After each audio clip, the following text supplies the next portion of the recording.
Hi, folks. This is my man coming to you from Portland. How y'all doing this evening? I just thought I'd come in and see if everybody had a Merry Christmas. And I want to talk about what's going on with what happened with Kari Lake. And I've gotten there, Kari Lake attacked, Sean Hannity exposed, and plausible deniability in RICO. So, if some of you have watched my past broadcasts, you know where I'm going with that last one. So, let's see who's coming in tonight. Hi, Sinsin. Hi, Doc. How y'all doing?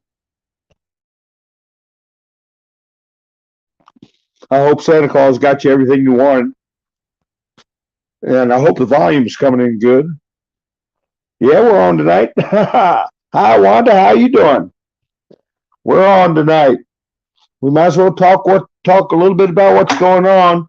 And we all got the news about Kari Lake's case and that she's appealing. And I want to talk about all that stuff. And they had these Twitter drops. I didn't put that in my title because there's only so much room. But I watched that stuff today. And I called it political confetti they were throwing in the air, talking about everything but hangnails instead of what Tom Fitton was trying to talk about. We can go into that a little deeper as they keep putting them out. And B-Dog, how you? Just finished dinner. Ha ha. I got ESP like that. Hi, Melinda. Merry Christmas to you, Wanda. I hope everybody got everything they wanted for Christmas. I said I wanted $1 million in world peace. And if you can't swing the world peace, just give me the $1 million. But I didn't get either one. So, but anyway, I cannot complain about my Christmas. Every day's a bonus, folks. But, I was listening to some of the stuff about some of these tweets that have been laid out there, other people are putting out. And Elon Musk is sprinkling more out there than just what he says is the topic of the day. And I showed you the Sean Hannity ones where he was angling for Hunter Biden to be pardoned with DJT. And that made me sit and go back in my mind about how he was behaving through the Trump administration, how his shows were. And I thought, he is so annoying. I'm talking, 3 years ago, 4 years ago, when he would just repeat the same things over and over again. I don't even want to say them, to where it was hard to watch. And I thought, is he just stupid? Or, it didn't enter my mind that he would be a gray hat or a black hat operative. But then you see the stuff about the angling to get Hunter a pardon, and you start thinking back on his past behaviors, and you say, maybe he might have been raised on the farm. You remember when he closed out his broadcast saying TikTok, and how he wore a pin with that particular letter on it.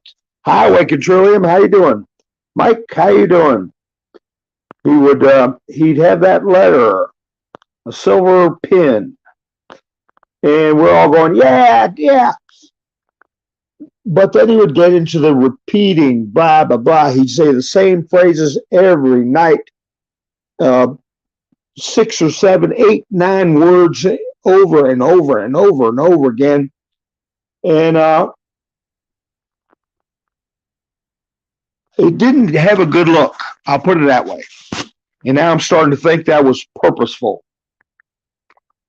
And the other thing, I know I'm not the only one who's thinking, well, he must have an inside scoop with DJT.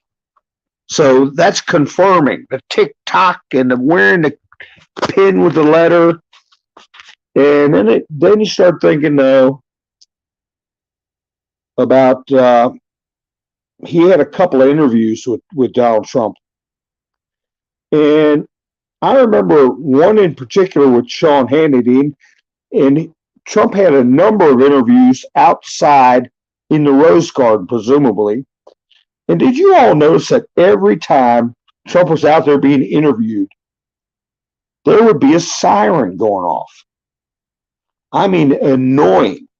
And you know how when you hear sirens, you hear them coming, they get louder, they get louder, they get louder, and then they get fainter and fainter as the vehicle comes and goes. Now, people may say, oh, you're being paranoid, oh, you're being silly. My memory of those interviews, and if you watch some of them, if they haven't taken them down, the ones you can find, they don't get louder and louder, and they don't fade away. They stay a loud, consistent sound. And I remember thinking then, they're doing that just to aggravate and interrupt the interview. So now with that memory in my mind, because I'm thinking, I know how these little towns operate. In D.C., hey, it's a little town, okay? Full of big you-know-whats. But Muriel Bowser, she's the mayor. She can call whoever's running the fire department or whoever the police chief is or whoever. Blow a siren, or Trump's in the middle of it. He's doing a interview outside. And I was thinking back then, well, they probably see Trump doing an interview on live TV, and they said, no, wait a minute. Sean Hannity shows at night. This is daylight. It's pre-recorded. So I thought, well, I'm being paranoid. Well, now you find all this stuff about Sean Hannity, and you know Muriel Bowser. Who is Muriel Bowser married to? Let's see if anybody in the chats knows. Yeah, he was a broken record, Melinda. He kept saying the same stuff over and over to the point of foolishness. No, Mike. Put a 1 instead of an I. Oh, okay. You did write GMO. Okay. I thought I saw I in there. That's good, buddy. Kangara, how you paid yourself right? B-Dog. Who is Muriel Bowser married to? Let's see if anybody gets it. She's married to somebody that worked at Fox News. A co-worker of Sean Hannity. And as the mayor of D.C., I'm sure she could get somebody to blow a siren while Trump's talking during an interview. And I'll wait until see somebody gets it. But the one who gave Hillary answers to the question. Yes, Muriel Bowser is married to a female by the name of Donna Brazile. And Donna Brazile went from the DNC to being on Fox News. Yep, that's right, Wanda. DB, David said DB. So now that kind of makes sense. You got Hannity's emails or text messages or whatever they were being exposed of having to deep six the talk about there being anything funny happening during the selection, and also that he's trying to get Hunter pardoned. And then you have these goofy setups where he's interviewing Trump. And let me tell you, he ain't going to outsmart Trump. But he did try to act like he had a little bit more of an inside scoop And Trump was probably playing him to a certain degree. But anyway, I I supported him because I thought he was down with the people. And so, oops, I knocked something over, folks. And so did a lot of other people, um, millions of them. And now they're starting to see that he's just a product of the farm, and we all know where the farm is. So anyway, I noticed in the chat somebody saying something about that facility down south in the Caribbean, in Cuba, and I haven't heard anything about that. And I did check some of my sources before I went live because I've gone live and something's happened and I didn't know about it. How you doing? Happy days, Melvita. How you doing? So anyway, now we're on to Sean Hannity, and I wonder what he's got to say for himself. You know, I'm curious about how he's going to handle his other broadcasts. Is he just going to go about his day like those communications with Kayleigh McEnany never existed? And I don't know what her role was in the whole thing, but we know that Paul Ryan stepped down, you might as well say, as Speaker of the House, very young, and ended up on the board Fox News. So there's a weird mix going on here, and the dynamics of it, I'm sure we'll get to find out one day. But we were told that those who resign or step down have submitted and will do as they're told. So that might be the case with Paul Ryan. And I don't know. I can't. I'm just taken aback. But when I saw the initials SH in that rogues gallery of a drop we reviewed, and I mean within days, this stuff starts coming out about Mr. Hannity. So we'll keep an eye on him. I'm not going. I've quit watching that stuff. Sometimes I'll click on a YT program if it's an interesting topic and watch him. And I may watch him a few times just to take a pulse, as they say, take a pulse and see what he's doing. But so he's been exposed for being duplicitous, and I doubt he's going to get any more Rose Garden interviews or interviews anywhere else. I mean, I guess Trump would use him if he did want to get a message out. But that brings me to this plausible deniability topic that I put in the thumbnail. If you remember, plausible deniability became part of the lexicon in this situation, this intriguing situation with the Biden brothers and nephew Hunter. I'm talking about James Biden. When Tony Bobulinski went on air and gave an interview, and he also did a press conference that Donald Trump told everybody to watch. And it was just before the debate between Donald Trump and Joe Biden. And Tony Bobulinski gave a press conference where he stated what you all know, but for people that are tuning in and are curious, he was talking about the business dealings that they were trying to get involved in with China to handle the Biden money, to protect the Biden family.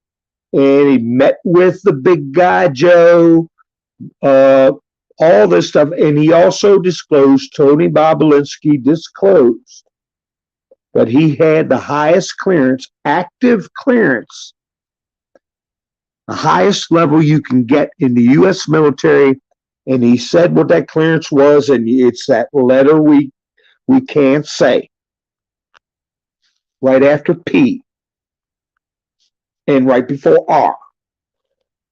And he said it twice. But I remember thinking, I said, I need to find that interview.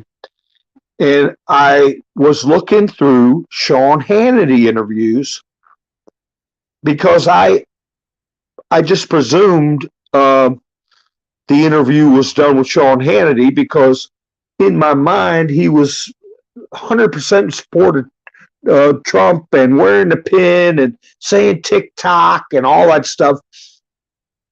But then I remembered, no, it wasn't with Sean Hannity. It was with Tucker Carlson he had that interview. Now it comes together. That was a big interview. It doesn't seem like it now. It didn't seem like it then. But I know it was a big interview because that was the military. They gave him permission to disclose that. They gave him permission to disclose the meeting with James and Joe and Hunter and the deep discussions of their finances, the information on the Blackberries that he had and he gave to the press. And that was thrown down the gauntlet right there in front of Biden's feet. That the military had a lot of information. Hi, Digital Hawk. Yeah, cognitive dissonance to plausible deniability. I'll put that on the screen.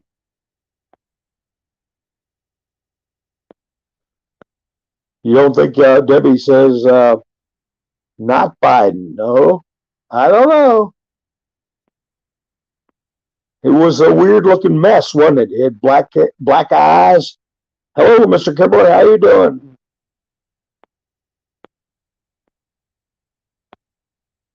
So anyway,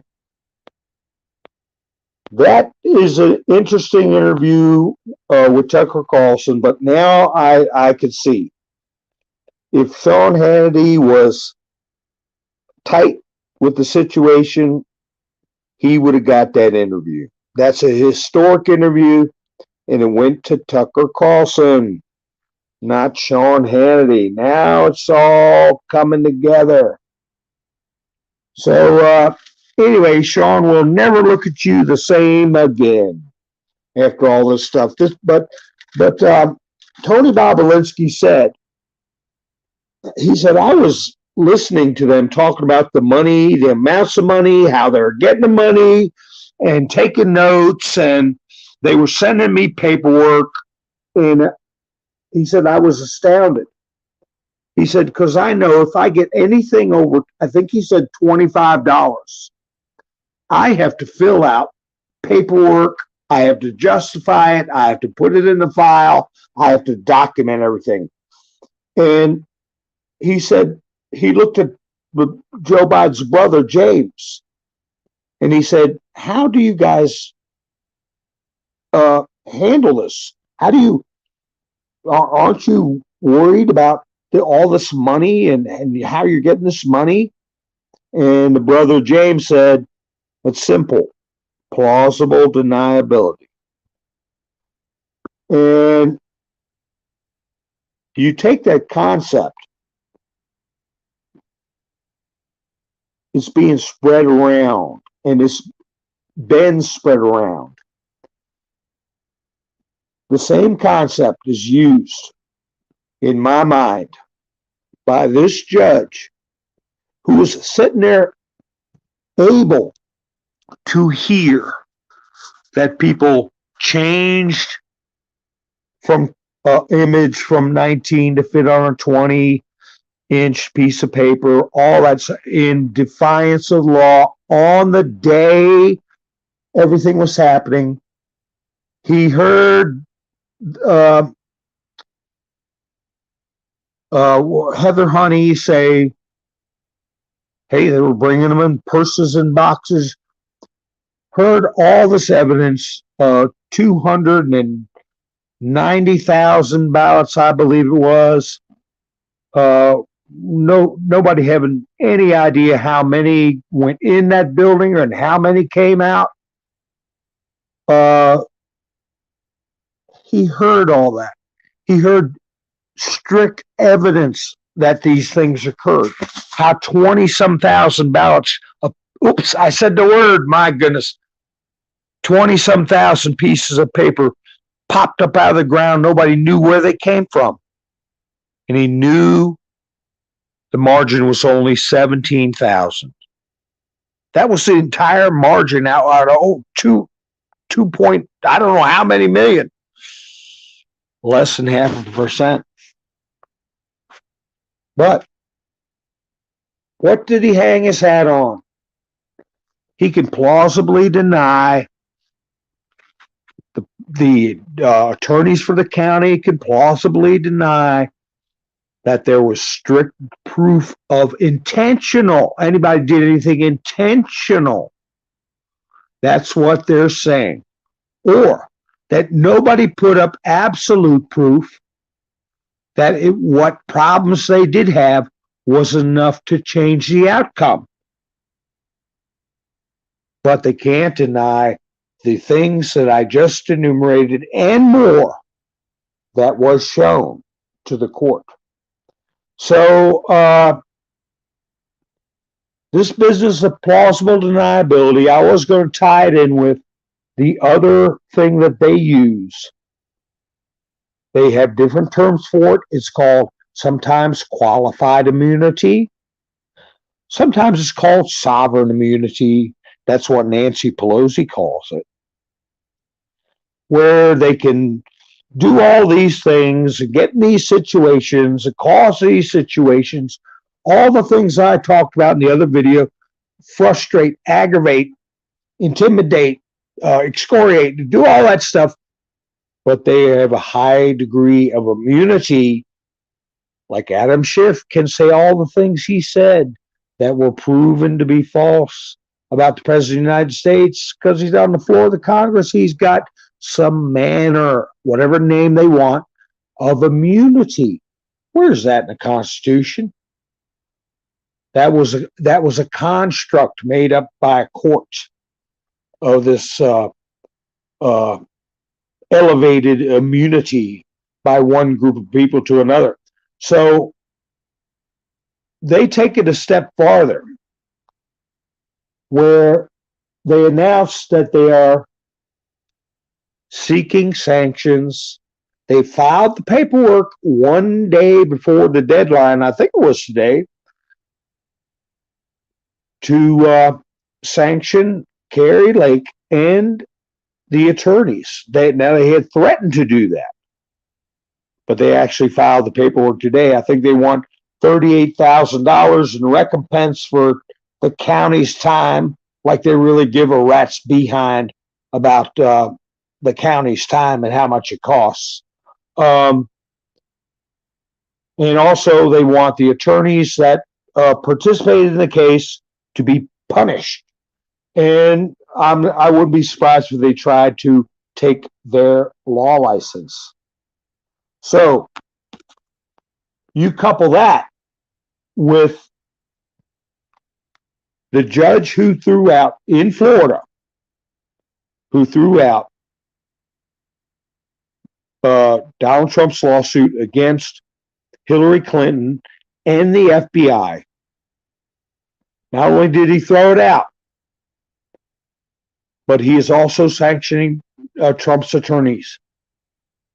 So this is a new thing of lawfare I don't recall ever seeing. As a matter of fact, I remember when Bill Clinton was in office, there was a push to stop frivolous lawsuits. I don't know how many of you all remember that, but Congress was trying to pass a law that would limit frivolous lawsuits to help doctors with their malpractice insurance, because they're getting sued every foggy day, and they have got to buy an exorbitant amount of insurance.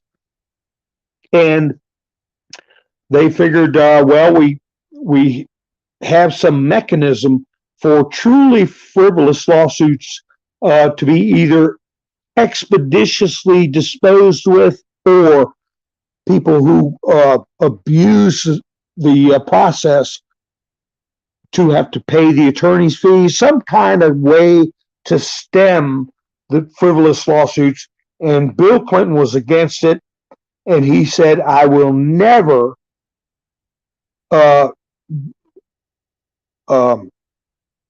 be for anything that will hobble or limit a citizen's right to redress in the courts. I remember him saying that, and it never got through.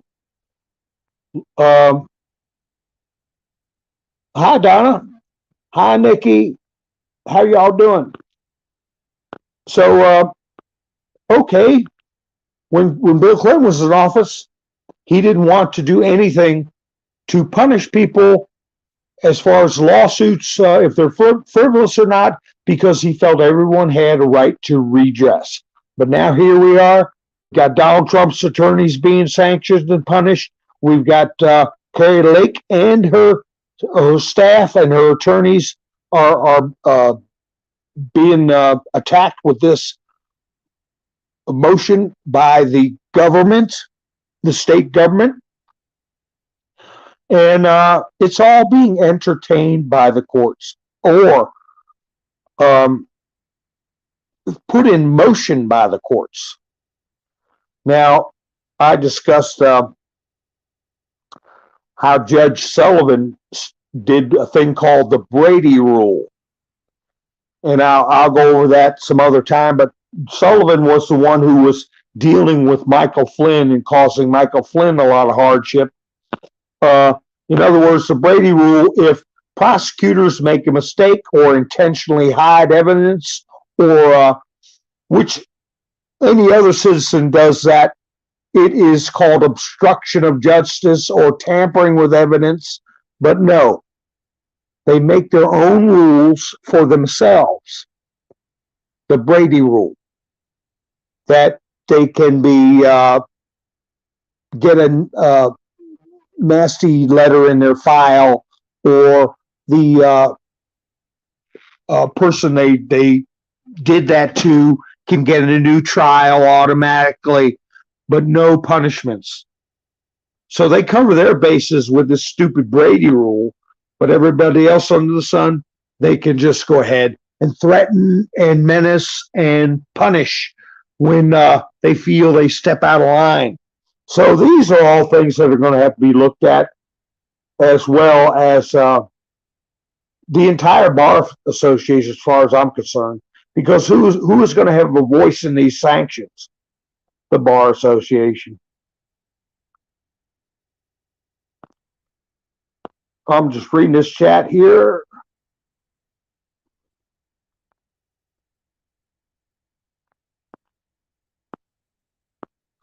I'm not sure if they're all disbarred attorneys. I don't believe that's true. Many are active attorneys.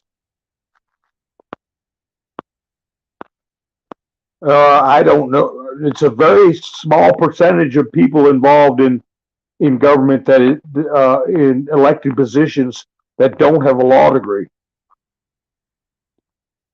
And that's a whole nother political science. Hi, Renee.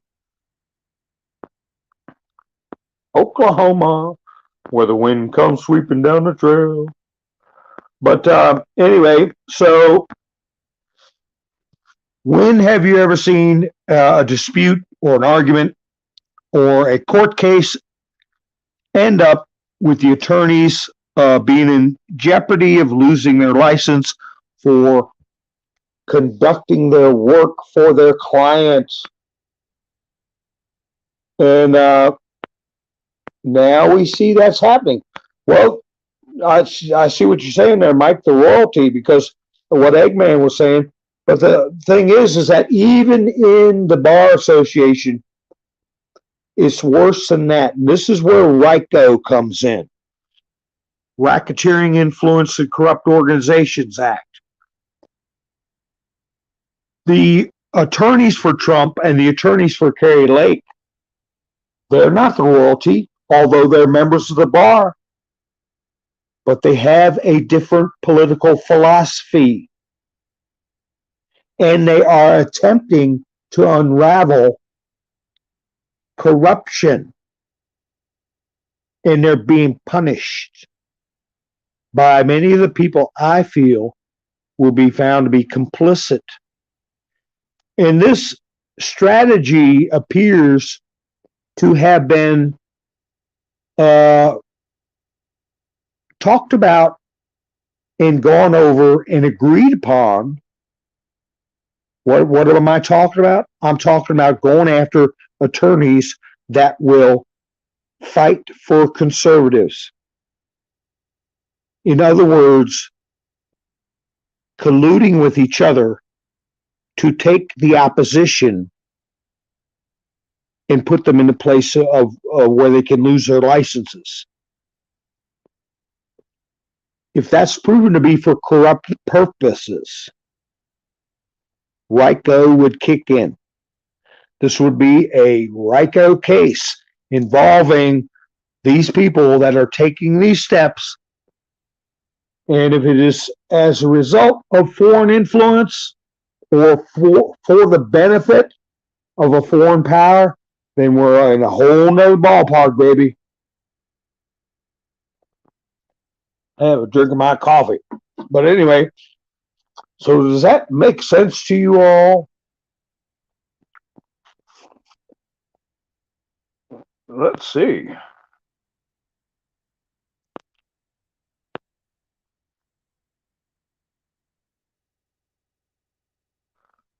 The Christmas. No, I haven't, Nikki. No, I haven't.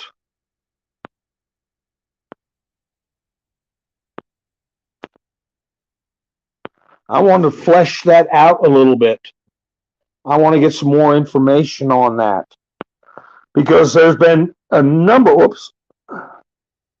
There's been a number of things that have been cropping up in the news. One of which was this Palaga, whatever his name is, with Twitter, was supposedly arrested, and it turned out that wasn't true. So this is a touchy time. And if my sources come across with something, I would go over it.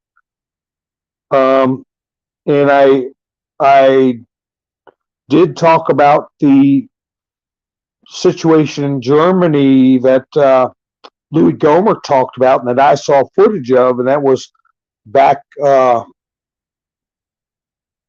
while back, but I know that did happen. So when I know something happened, I'll go over it. Because I'm trying to think of the other things people have been told, and it turned out to be newsflash, this happened. Wow, everybody talks about it, and it turns out it wasn't what it seems to be. So I'm kind of holding off on that. But we all know there's something going on at that place down south in sunny Cuba. At the very least, there are courtrooms that are close to completion. And I remember the story that came out about Christmas. I think it was 2019 when the government shut down and Donald Trump was by himself in the White House. And I heard that there was an attempt on DJT and that a Marine was involved, and the Marine lost his life. And come to find out from Steve Motley that was an attempt on DJT, and the Marine was dirty. And his sources said the Marine, they got the Marine, and that same day was when the story was attributed to happening that same day that a member of the Marine Corps was shot in a parking lot, or some kind of cover story So yeah, I heard, I gotta try to get to both sides. So yeah, Bill Clinton lost it. I'm reading Eggman here. Bill Clinton lost his law license, had to suspended for lying during the Paula Jones case.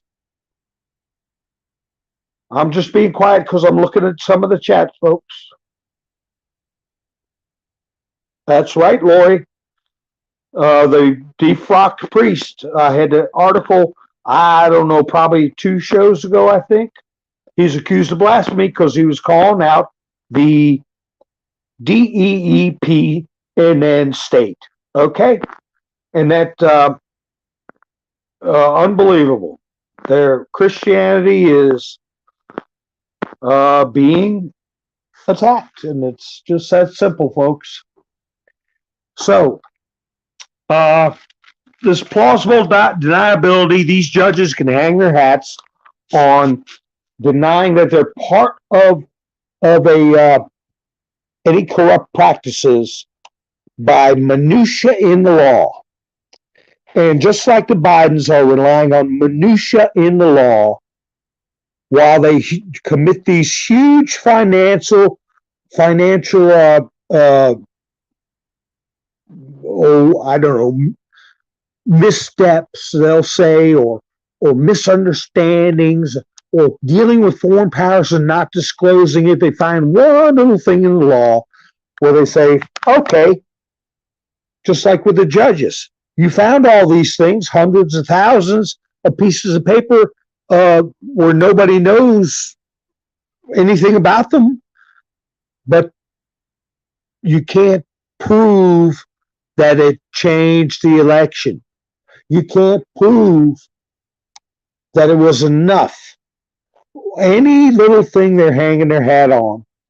And of course, the defense attorneys are working for the system that is using these tactics to stay in power. So they're all tied together. Like I've used that term, worms in a clump of dirt. The judges, the lawyers, the politicians, all of them are using these little nails in the wall to hang their hats on. They could just barely hang them on there, but they call it plausible deniability. That, look, I wasn't doing it because I'm part of anything corrupt. I'm doing it by the letter of the law. And if you look at what the judge wrote as to why he denied Kari Lake's case, you'll see it's on finer points and willful blindness. But they can wiggle their way out of it.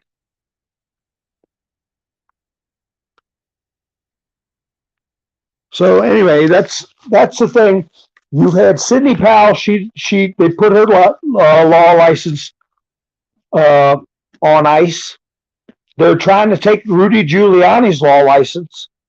They're going after their own. So it's just not that if you're a member of the bar that you're corrupt. No, you can be a member of the bar and you're a good person like Rudy Giuliani or Sidney Powell. So what is the divide? The divide is ideology, where they're trying to drive this country politically. And if it is a philosophy or an ideology that is contrary to the Constitution, or its purpose was to participate in unseating the President of the United States, you take this information, you put it all together with the Twitter situation with the CIA and the FBI controlling these sites for an ideological purpose. And I think that's what it's going to fall into. And the same with these judges. and these attorneys.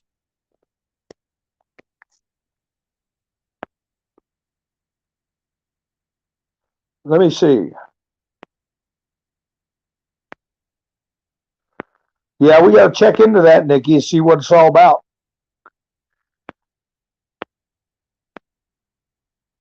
Let me tell you, if anybody made an attack down there, I hope they said whoever they prayed to, I hope they said their prayers. Because that is heavily, heavily, heavily guarded.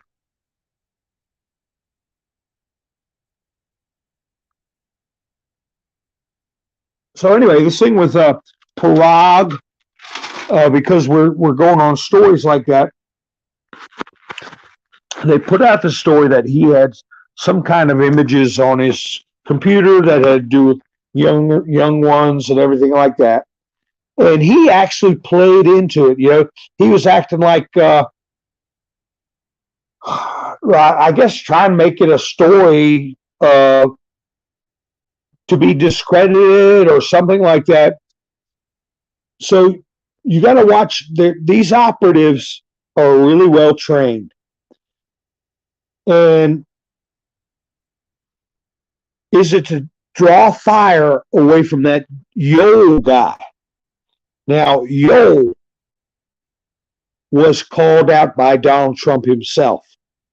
And held up a picture of him in a newspaper and said, this is the guy right here. This was a couple of years ago. Now, they did get actual statements from him that are very suspicious and creepy and have to do with young people, this Yoel guy. So they take a story like this one about Parag and blow it up to where everybody gets talking about it, and then it gets smacked down as untrue. So what does that do? It discredits people who are concerned about what's happening to the young ones, and also takes the heat off of somebody who actually did do something. So it's good that the creators I've watched, all of them today were saying, you know, the Prague story is false, and it was stirred up just to get people to look here and not there. Well, Joe or Yoel or whatever your name is, we're still looking at you, buddy, and we're going to find out why. Somebody can say a couple of words, and the machine can pick it up. Not even if it's typed, but if it's just a spoken word, within minutes, that person can get taken down if they say the wrong thing. How come that's the case? And on the other hand, people who are doing things to young ones, bragging about it, making fun of it. And I've got a story about one person you all won't believe. I'll get into it in another video. But it's still on Twitter. And nobody does anything about it. That's going to be the real story. Is how I can play a 12-second, 8-second piece of footage to show Michael Jackson and James Brown together and discuss the similarity of their deaths. And bam, I get a strike before I even finish uploading the video. Now, how come that can happen? And you can have employees of Twitter, employees of FB, now called Meta, and clubs and groups that focus on what I was talking about, the young people, and nothing happens to them.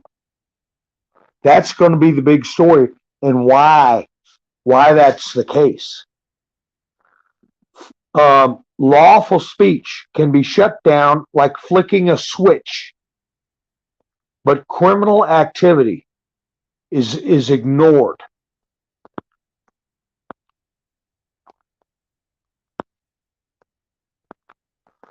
So let me see. I want to check the chats here, but I'm going to say thank you to everybody that's been helping me. And I added some names. This broadcast is viewer supported and creator supported only. And I've got a link in the description. Anybody wants to help channel out? Thank you, Aaron, Robin, Kristen, Wanda, Sandy, Norman, Dory, Pamela, Nikki B, Killer Fuzz, somebody one and somebody two. I want to thank you all and thank you, Nikki, for a nice little Christmas surprise. And that was a thing that brightened my day. I'll tell you that right now. I appreciate it very much. Let's see what everybody's talking about in the chats.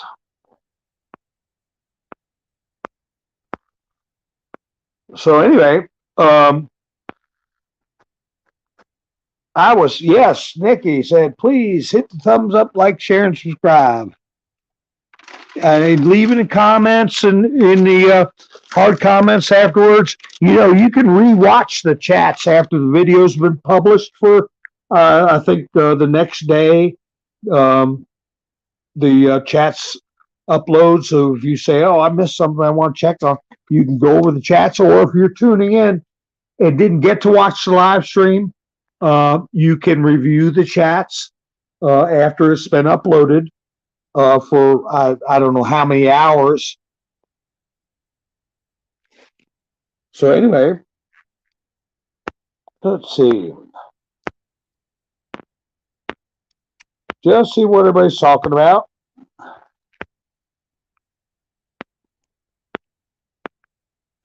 I don't know. I don't know about that GMO story. We'll have to see. They're going to throw a lot of stuff out, and on top of them throwing out things to try to throw us off balance or make us look kooky, you know, or we spread something around and then find out no, it's not true. Oh, you know, what we have to worry about on top of that is something actually happening, an FF. That's everybody knows that's called a false and then flag. But it also stands for something else. It stands for what's called final fire. And if I think that's one thing we have to look out for. Because when I was talking about the two military things I discussed right around Christmas was one was an offensive thing by the good guys, which was Washington crossing the Delaware to get the Hessians, and the other one was a desperate move by the bad guys. So there could be a desperate move by the bad guys, and FF is called final fire. That is if you're in a firefight and you know you're behind cover and the enemy's trying to advance and you're in a firefight. If it gets down to when somebody hollers F final fire, what that means is you pull that trigger and you don't stop pulling and you fight, shoot, and they overrun your position and you got to go hand to hand. In other words, final fire is when you let everything you can rip as fast as you can at whoever you can, because you're gonna get overrun, and that one extra second, that one extra shot just might be enough to stop it or save you. But whatever is going to happen, it's over. You're going to get overrun, so you might as well let it all fly. So if you're the FF doesn't always mean a false flag. So hopefully it'll never get down to having to do that for our side at the least.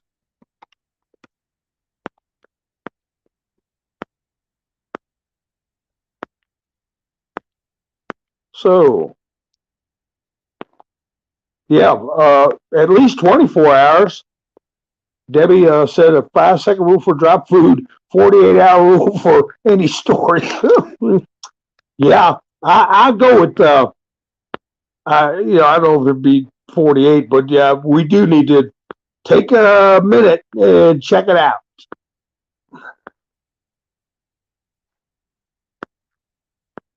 Let's see, who all's here? Where's Bubba?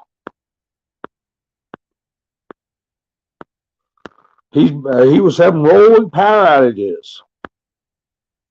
So I don't know if one rolled over him. Again, I do not know. I'm just looking to see who's paying us a visit in the chats.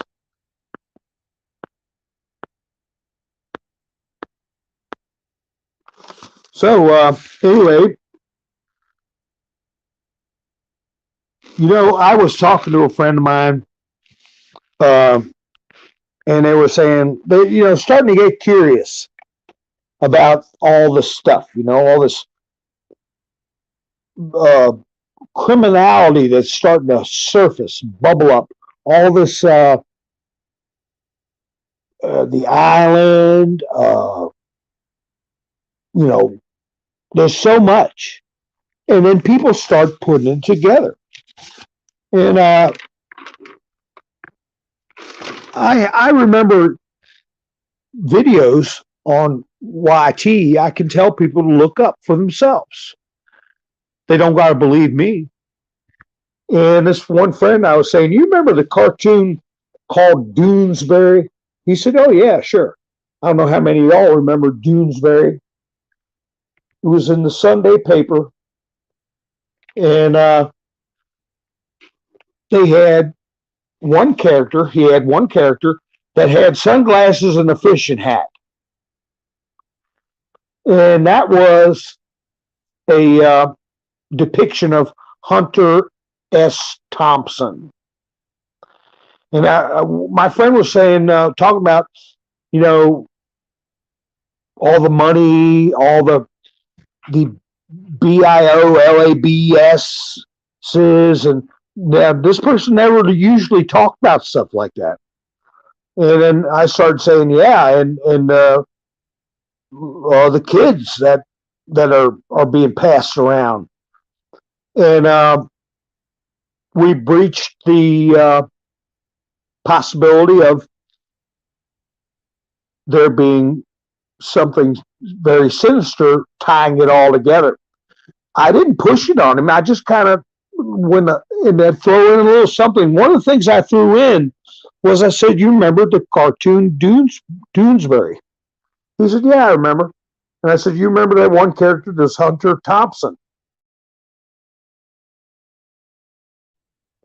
They called him a gonzo journalist. He said, yeah, I remember that guy. And I said, well, there's a video you can watch on YT of him with David Letterman, where he says he enjoys hunting people. No, he didn't. I said, yes, he did. I watched it on YouTube. That got his mind going. I said, I couldn't believe he said it. I said, well, that was what? How many years ago? 25, 30 years ago? Nobody said anything about it. I said, but you can also pull up a clip on YT of Fear and Loathing in Las Vegas. That's a book that Hunter Thompson wrote, and they did a movie on it. And I said, there's a scene in there where he has taken a eyedropper and putting some on his tongue, and he goes wild and has hallucinations and kicking and carrying on. I said, that's from the movie, from the book Hunter Thompson wrote. And I said, that's called, and I said the name of it, and then CHROME. Okay? You all know what it is. The hormone supplement. I said, I swear to you, you can watch that movie now. You can rent it now. Probably watch it on Netflix. I don't know how you do it now, but I said, you can see that scene, And what that is, I told them what it was and where it came from. So if you can remember things like that, and when somebody comes up and starts talking to you about it, how weird this stuff is, and you could sprinkle stuff like that in there for them to think about and look it up themselves and see it was a Hollywood movie that has that stuff in it. And this Hunter Thompson guy was very famous. He was on the David Letterman show. He was one of the characters in a Doonesbury cartoon, which ran in the Sunday papers for years and years and years in the Washington Post. So anyway, I think it's very interesting. It's going to get even more interesting. We got a lull now, but as far as that, what happened down in that camp we're talking about, nothing's impossible.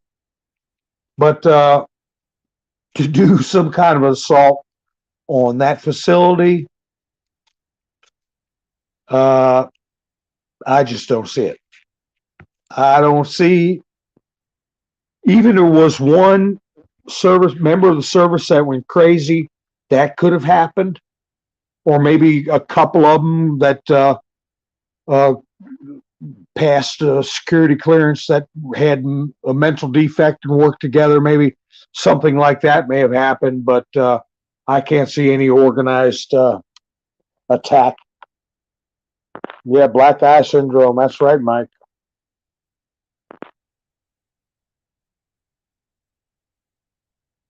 Do you think anything will actually happen about all the? Oh yeah. Well, Dory, what I was just talking about, I don't have the number written down, but I was talking about where at Jack Elon Musk, and I was stumped on SH, and then the other one was JB. I know now it's Jim Baker.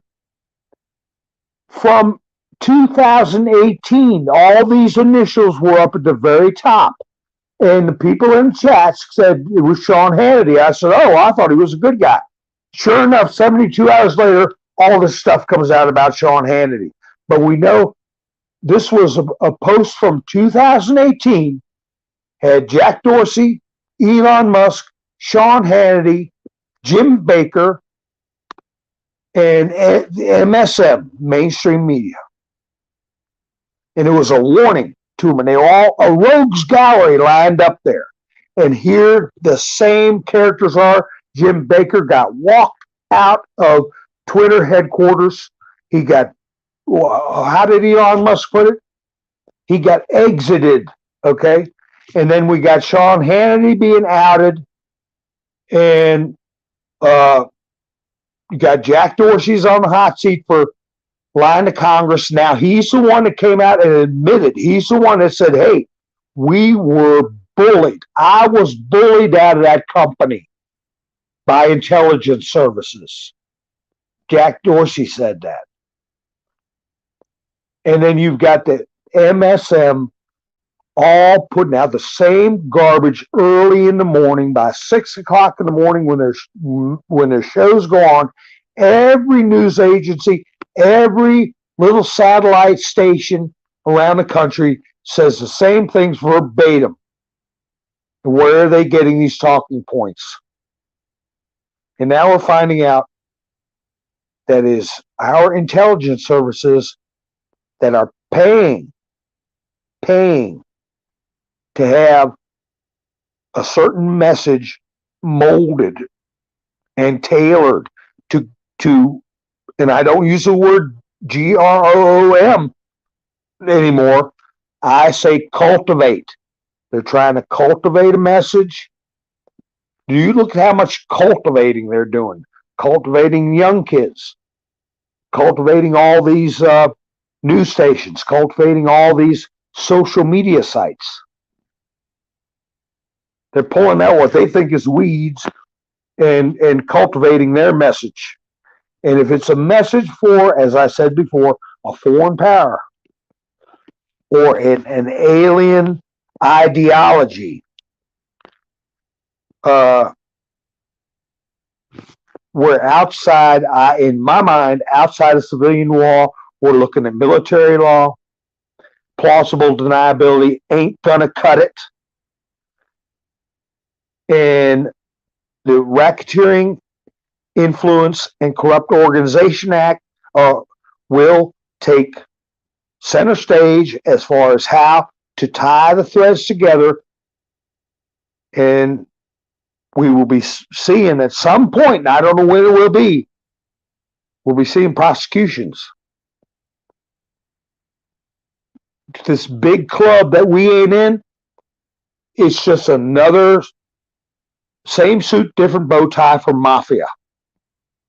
They're using the same tactics and the same methods.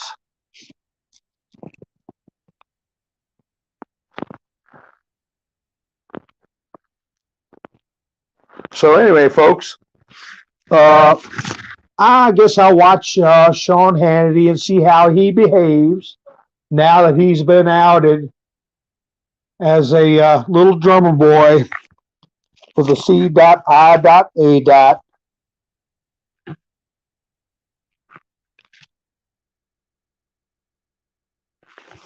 Let me see. How's everybody doing? I hope everybody got what they wanted for Christmas. Hope Santa Claus was good to y'all.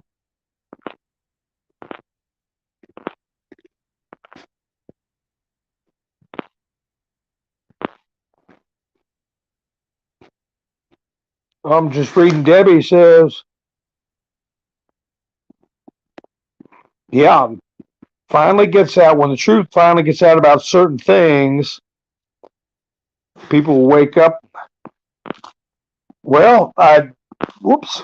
How you doing, Patriot Missile? I let my hand stay on something too long and it pops up on the screen.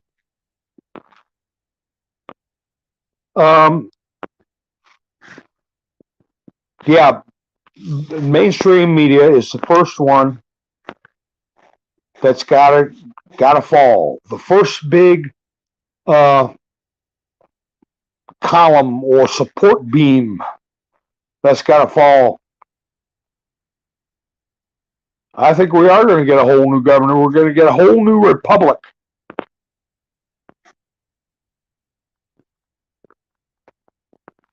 They know what they're doing. Their days are numbered. They're going on the attack. I mean, I was taken aback by the judge who decided to sanction Trump's attorneys. But then I found out that was the same judge that was involved in the Al Gore and George Bush Jr. recount thing, was dragging that out, and it all got kicked out on a 9-0 Supreme Court decision to just end it. But he was a big part of dragging that mess out. That's how long he's been a judge. And it is the judges and the prosecutors' time to get weeded out. And like this judge in the Kari Lake thing, he's not the one who's trying to sanction. It is the attorneys for the county that are trying to sanction Kari Lake, not the judge. Now we'll see if he plays along with it, but he may have kicked it up. He may have kicked it up to the appeals court because we knew it was going to get appealed no matter which way it went. But on what grounds is it going to be appealed? He could be putting the circuit court in a position where they all have to show their cards. You know, he may not be just part of the machine. He may be helping. I don't know. If he sided with Kari Lake, it might have changed the dynamics of the appeal to where certain people would not be exposed. But going against Kari Lake, it gives it a different legal argument that can be more conducive to exposing people, is what I'm saying. It's a little twisted, but you know, if you watch courts long enough, you get what I'm saying. But then again, he could be he could be part of the machine. I don't know. Well, it's got to be. Yeah, we flipped everybody else's government jacks.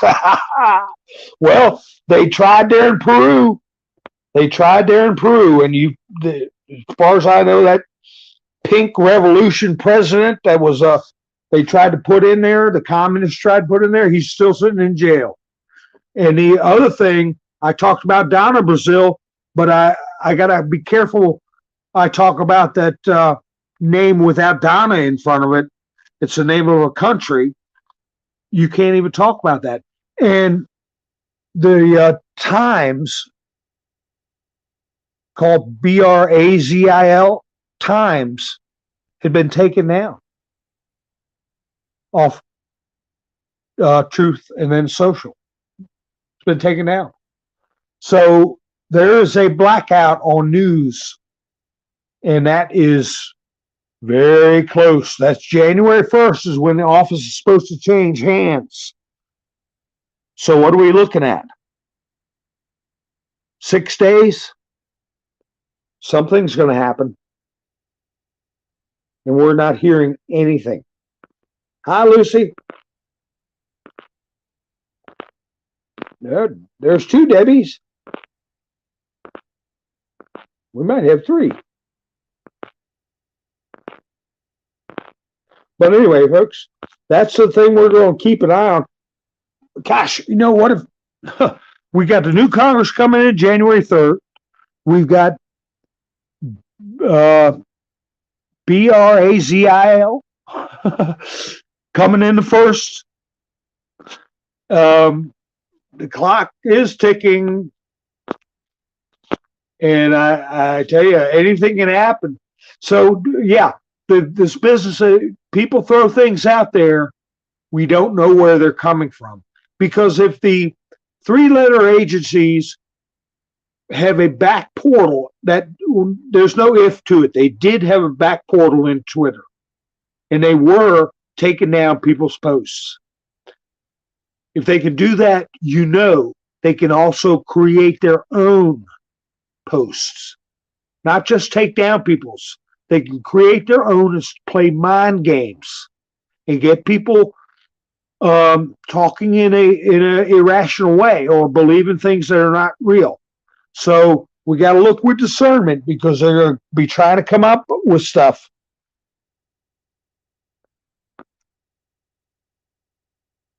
So anyway, folks, I appreciate you all listening to me for this much time, and please like, share, and subscribe. My other video said that roughly 28 to 30% roughly were not subscribed. But if you want to know when I go live or join the chats, hit the subscribe button and the notification bell, and you'll know when I go live. So you all have a great evening.